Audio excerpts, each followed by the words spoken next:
galerinha do quinto ano A, quinto ano B, quinto ano C e quinto ano TA.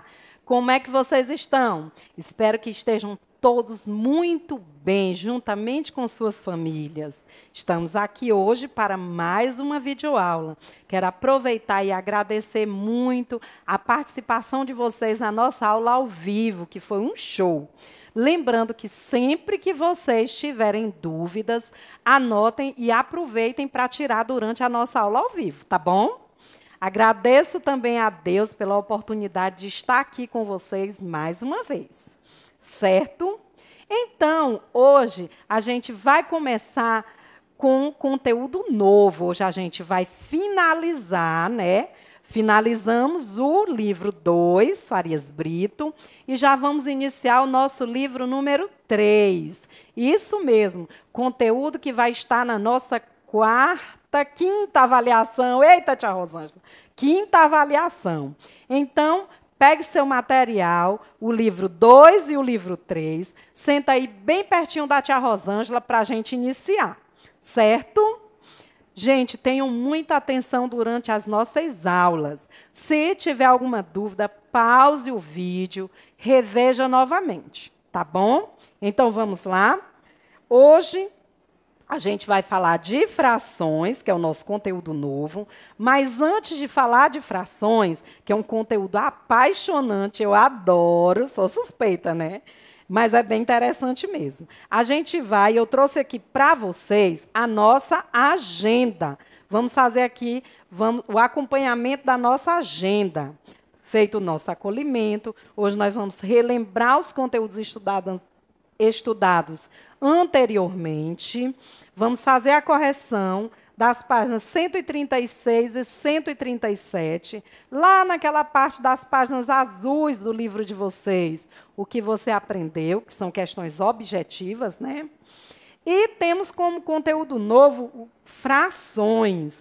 Vamos conhecer uma fração, a leitura de uma fração, os tipos de fração, quem são os elementos de uma fração. É muita coisa, né? Tem muita coisa para a gente ver sobre esse conteúdo.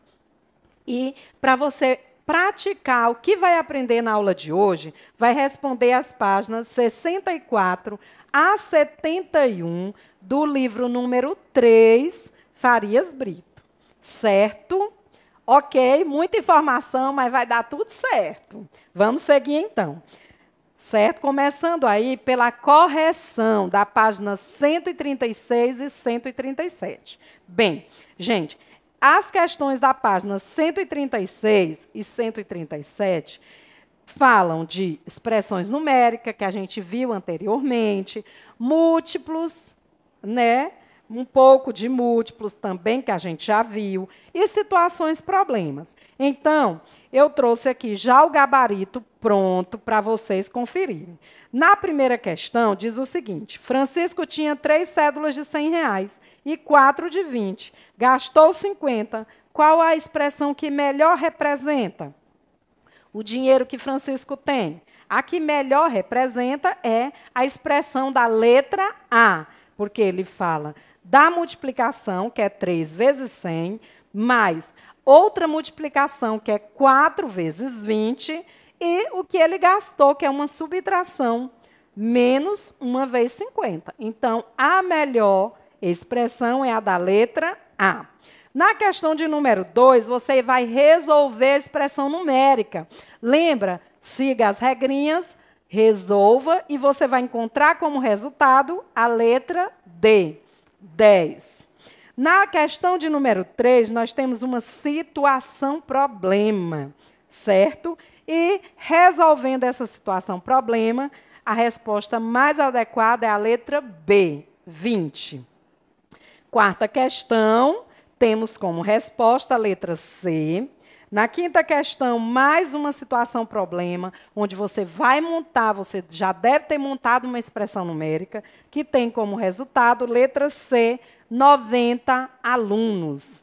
Na questão 6 e 7, temos aí um pequeno texto, onde a gente ia interpretar esse texto. Então, letra C, é a resposta mais adequada. O escritório ocupará 1/8 do galpão. São as primeiras noções de frações, né, que a gente viu. A questão 7 tem como resposta a letra B de bola. Na 8ª questão, temos letra C. Você já deve ter feito, coloque só aí o C de certo. Na 9ª, letra D de dado, 200 gramas. E no quebra-cuca aí, temos como resposta a letra A, 9. Aqui era só para você aplicar o que a gente já fez, a tia já explicou nas aulas anteriores. Falamos de expressão numérica, de múltiplos, de divisores. E aqui você iria praticar o que viu nessas aulas, ok? Então, fizemos a correção, está aí o nosso gabarito, certo? Das páginas 136 e 137. Pois bem, agora vamos conhecer as ideias de frações. Qual é a principal ideia de fração? Bem, conceito. Fração é uma palavra que vem do latim fractus e significa partido, quebrado. Assim, podemos dizer que fração é a representação das partes iguais de um todo, certo? É um inteiro dividido, gente, em partes iguais. Cada parte representa uma fração, certo? De onde surgiu as frações? Surgiram lá no Egito, da necessidade que o ser humano teve de representar as partes de um inteiro. Olha só como é bem antiga essa noção de fração, certo? E para que ela serve? Qual é a função dela? Usamos para representar números que indicam uma ou várias partes de um todo que foi dividido em partes iguais, certo? Quando se fala de fração, se fala de divisão do inteiro, só que em partes iguais. Pegar o inteiro e dividir em partes iguais. Cada parte representa uma fração do inteiro. Ok? Introdução ao estudo das frações. Significa que, resumindo, fração significa parte de um inteiro.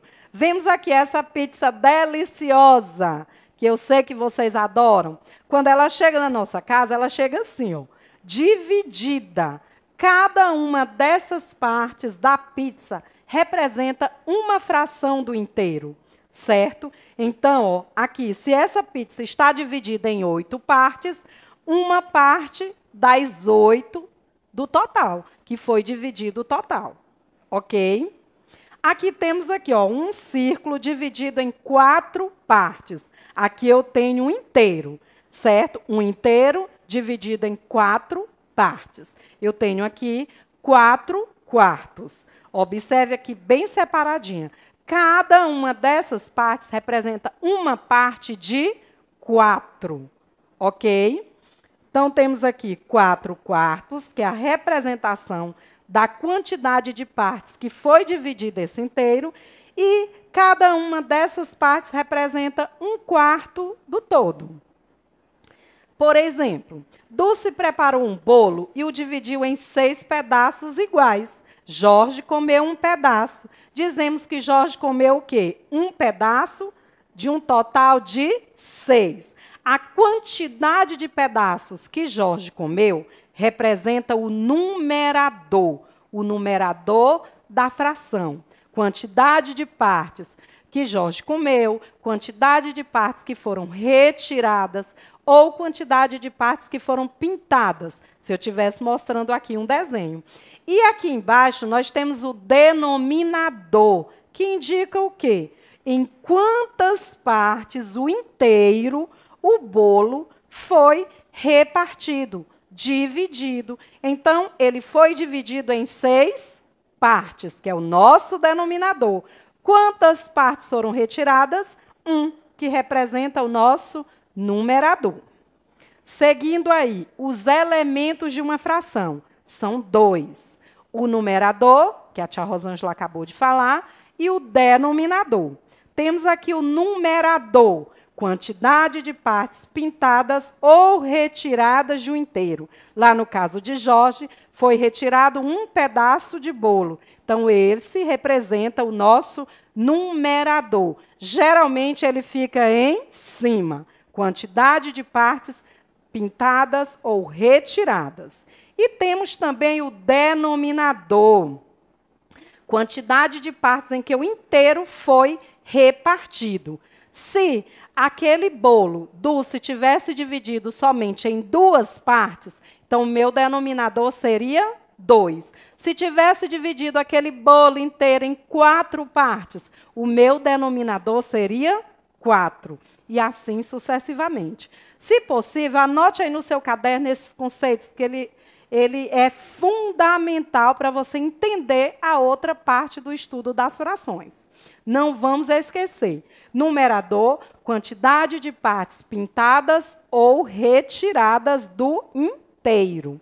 Denominador, quantidade de partes em que o inteiro foi dividido. Certo? Se ele está inteiro, ele é um inteiro. A partir do momento que eu divido esse inteiro, aí eu já vou ter uma fração, onde eu vou ter um numerador e um denominador.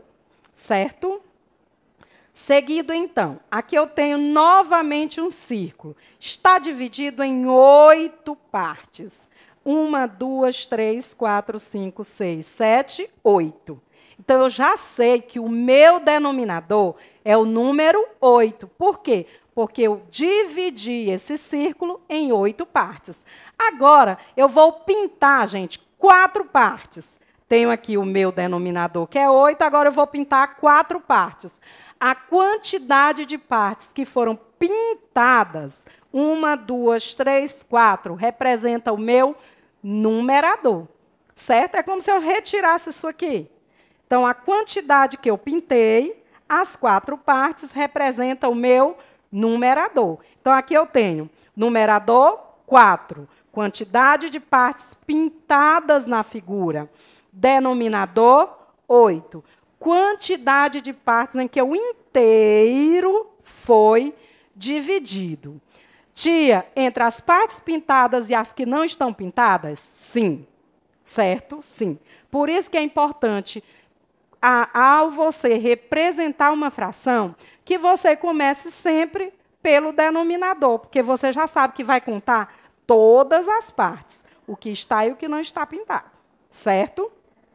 1, 2, 3, 4, 5, 6, 7, 8. Denominador 8. Partes pintadas, 1, 2, 3, 4. Numerador 4. Certo, meus amores? Continuando, como é que a gente vai fazer para ler uma fração? As frações, para se ler uma fração, primeiramente, é preciso você conhecer o seu denominador. Por quê? Porque o denominador ele recebe nomes especiais. Vejam só, o numerador, eu vou sempre chamar pelo seu nome normal. O 1 é 1, 2, 3, 4, 5 e assim sucessivamente. Do 1 até o 9, eu chamo normal. Certo? 10, 11, 12, 15, não vai mudar. O que vai mudar? O nosso denominador, que no caso ele é especial, ele recebe um nome especial. Do 2, que eu chamo de meio, até o 9, eu vou chamar assim. Meio, terço, quarto, quinto, sexto, sétimo, oitavo, nono, décimo. A partir do 11 até o 99, eu vou acrescentar, eu vou falar o nome do número e acrescentar a palavrinha avos. 15 avos, 20 avos, 35 avos, 42 avos. Lembrando, meus amores, que é só quando se fala no denominador. O numerador não muda, é normal. O denominador, sim, é que recebe nomes especiais. Vejam aqui como pode ser feita a leitura dessas frações pelo denominador, observando o denominador. Ó, 1 sobre 2, 1 meio, 2 terços, 3 quartos, 1 quinto, 5 sextos, 3 sétimos, 4 oitavos, 3 nonos. Se eu tivesse mais uma, 3 quinzeavos, 20, 32 avos. Só lembrando que, do 11 até o 99, eu devo acrescentar ao nome do número a palavra avos. Ok? E se o denominador for 10, 100 ou 1000, eu vou chamar de décimos, centésimos e milésimos. Compreendido? Então, vamos seguir aí. Essas informações também estão no seu livro 3, ok? Confira aí direitinho, sublinhe, que é para você lembrar, tá bom? Então, vamos seguir. Primeira parte da fração. Nós vamos conhecer fração de uma quantidade. Lembra que a tia Rosângela disse que era importantíssimo que você estudasse a tabuada, principalmente de multiplicação e divisão? Pois é, agora nós vamos utilizá-la muito mais, principalmente quando se fala de fração de uma quantidade. Por quê? Porque nós vamos trabalhar com essas duas operações. Vamos trabalhar com divisão e vamos trabalhar com multiplicação. Vejam aqui um exemplo que eu trouxe aqui para vocês. 4, que é o meu numerador, oitavos, que é o meu denominador, de 24, que é um número inteiro. 4 oitavos de 24 maçãs. Vou trabalhar divisão e vou trabalhar multiplicação. Ou posso também utilizar um artifício de representar com desenhos. Imagine só. 24 dividido por 8 vão dar o quê? 8 grupos de 3 maçãs. Ok? Porque 3 vezes 8 é 24. Então, ó, 24 dividido por 8, 3. 3, eu tenho aqui 8 grupos com 3 maçãs cada uma. Mas eu quero saber quanto representa 4 oitavos de 24. Gente, meu numerador não é 4? Então, eu retiro 4 grupos aqui. E vamos contar quantas são as maçãs. Se eu retirar aqui esse, eu vou retirar aqui, ó. 1, 2, 3, 4, 5, 6, 7, 8, 9, 10, 11, 12. Eu retirando esses 4 grupos, retirei ali, são quantas maçãs? 12 maçãs, certo? Isso aqui, ilustrando, ficaria assim. Mas você poderia fazer direto, meus amores. Fazer assim, pegar o 24, dividir por 8. E o resultado dessa divisão, multiplicar pelo numerador, pelo 4. Ficaria assim, 24 dividido por 8, 3. 3 vezes 4, 12. O mesmo 12. Lembrem-se, toda vez que você ouvir falar de fração de uma quantidade, nós vamos trabalhar com divisão e multiplicação. Sempre, ok? Temos aqui mais um exemplo. Carla tinha 125 figurinhas. Deu 2/5 das figuras para sua irmã Renata. Quantas figurinhas ela deu para Renata? Podemos fazer aqui, ó. Veja só. 125, 2/5. 2/5 de 125. Então, eu vou pegar 125 dividido por 5, 25. E agora eu vou multiplicar por quem? Por 2. 25 vezes 2, 50. Vejam só, matematicamente você poderia também fazer direto, porque a gente já estudou expressões numéricas. E aqui é uma pequena expressão numérica, só que só envolve divisão e multiplicação, certo? 125 dividido por 5 dá 25, vezes 2, 50. Ou você utiliza o algoritmo usual para fazer, também não tem problema. Ou também utiliza o exemplo anterior, ilustrando para ficar mais fácil. Certo? Então, meus amores, não vamos esquecer. Falou de fração de uma quantidade, falou de quê? Divisão e multiplicação. Tia Rosângela, eu posso fazer o contrário? Multiplicar e depois dividir? Pode, não tem problema. Só que as contas ficam maiores. Certo? Então, o ideal é que você, primeiro, pegue o número inteiro, divida pelo denominador, depois multiplique pelo numerador. Até porque você já aprendeu o que é o numerador e o que é o denominador. Ok? Vamos seguir, então. Vamos seguir, então. Temos aí agora os tipos de frações. As frações, elas podem apresentar-se de 3 tipos. Certo? Para a gente entender melhor, é preciso que você, é fundamental que você compreenda o que eu já expliquei anteriormente. Quem é o nosso numerador e quem é o nosso denominador. Certo? Mas anote aí os conceitos que vai ser você vai tirar de letra. Vejam só. Primeiro tipo de fração são frações próprias. Quando é que uma fração é considerada, é classificada como própria? Frações próprias são aquelas em que o numerador, meus amores, o número de cima, é menor que o denominador. Vejam aqui, ó, 2/3. O 2 não é menor do que o 3? Então, observe que aqui eu tenho uma fração própria, porque o número de cima, o 2, é menor que o de baixo. Outro exemplo. Aqui eu tenho uma figura, um retângulo dividido em 6 partes. Foram pintadas 4. 4/6. 4 não é menor do que 6? Isso. Então, aqui é considerado uma fração própria, quando o numerador é menor que o denominador. Temos agora também aqui as frações impróprias. Gente, a fração imprópria é o contrário da fração própria, certo? Agora que é o contrário. O número de cima é maior que o de baixo. O nosso numerador é maior do que o denominador. Temos aqui, ó, uma figura dividida em 2 partes, né? Quantas foram pintadas? 1, 2, 3, 4, 5. 5 partes pintadas. Representa o meu numerador.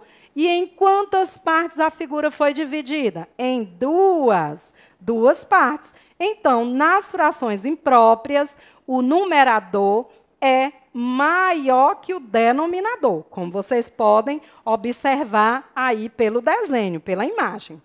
E seguindo o nosso terceiro tipo, são as frações aparentes. Quando é que uma fração é considerada aparente? Gente, como vocês já estudaram múltiplos e divisores, uma fração é considerada aparente quando eu posso dividir o numerador pelo denominador. Ou seja, quando o numerador é múltiplo do denominador. Vejam só, 16/8. 16 eu não posso dividir por 8? 16 dividido por 8, 2.